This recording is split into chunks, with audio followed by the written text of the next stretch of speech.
நான் கட் பண்ணி தரேன். இது பாரு, இது 2 தாமா போடுமா. நாளைக்கு வர உருளைக்கிழங்கு வேற இருக்குல்ல. சரி நான் கட் பண்றேன். எல்லாத்தையும் கட் பண்ணி கொடுத்துறேன். நீ மாவை கலை.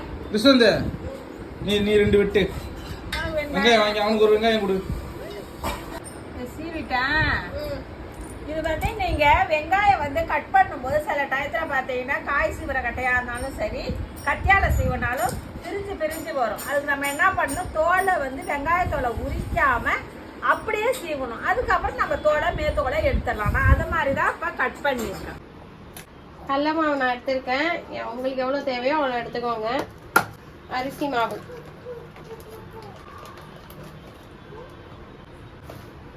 கடல மாவு தேவையான அளவு எடுத்துக்கோங்க, உப்பு தேவையான அளவு எடுத்துக்கோங்கிறாங்களே, அது தெரியாம தான் எல்லாரும் கேக்குறாங்க. அந்த தேவையான அளவுனா என்ன அப்படின்னு அதை யாரும் சொல்ல மாட்டாங்க. அது வந்து அவங்க எவ்வளவு மாவு எடுக்கிறாங்களோ அதுக்கு தகுந்தது ஜாமான் சேர்க்கறது அவங்க. இப்ப நம்ம வீட்டுல 4 பேர் இருக்கோம். 4 பேருக்கு தேவையான பஜ்ஜி மாவு இது. வேணும்னா திரும்ப எடுத்து போட்டுப்போம். அத மாதிரி அவங்க வீட்டுல எத்தனை பேர் இருக்காங்களோ அதுக்கு தகுந்த மாதிரி போட்டுக்க வேண்டியதான். மிளகாத்தூள், உப்பு தேவையான அளவா?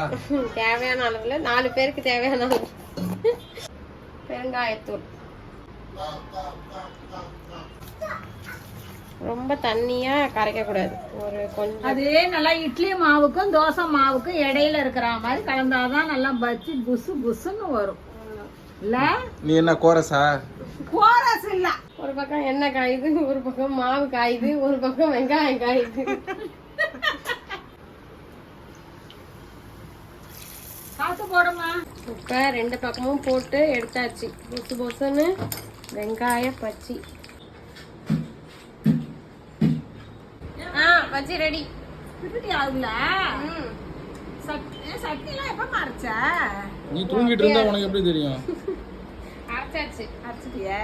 சூப்பரா இருக்கு. எங்க பொண்ணு என்ன இன்னைக்கு உட்கார வச்சு வெங்காயம் வச்சு போட்டு கொடுத்தாச்சு. சாப்பிட்டுட்டு சூப்பரா இருக்குன்னு சொல்லுவாங்கன்னு பேரு. சாப்பிடு மாடி.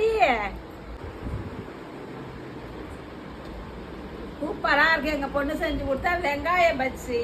இந்த மாதிரி உங்க வீட்ல ஈவினிங் டைம்ல ஸ்நாக்ஸ் செஞ்சு பாருங்க. எப்படி இருக்குன்னு கமெண்ட்ல சொல்லுங்க. நாளைக்கு சந்திப்போம்.